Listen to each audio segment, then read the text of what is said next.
On a downtown street in Modesto, Joe Costello had just finished lunch. Against the death penalty, he's okay with Scott Peterson resentenced to life behind bars. It doesn't really deter crime, and I think it's a violent response, and I think life in prison is not any picnic. But a number of people I spoke to who would not go on camera say Scott Peterson should get the death penalty and not life behind bars. At the Chartreuse Muse Art Gallery downtown, Sandra Veneman had mixed feelings about the resentencing. Not against the death penalty, but not an avid supporter of it either. Perhaps life in prison is going to be a punishment for Scott Peterson, and hopefully he reflects, repents. You know, we always hope that we find the truth. But Scott Peterson and his defense team are not done yet.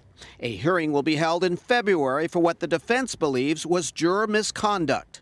The judge may decide if a juror during jury selection failed to disclose a restraining order against her boyfriend's ex-girlfriend. In her filing, she expresses fear that ex-girlfriend may harm her unborn child. University of the Pacific McGeorge School of Law professor Mike Vitello says it's more of a technicality and would be a long shot for getting a new trial. Once you have a conviction in place, it's typically quite hard for a defendant to get a new trial, especially now that the death penalty is off the table. So here's the deal. The judge in the case will have 90 days after next year's hearing to decide if Peterson should be granted that new trial.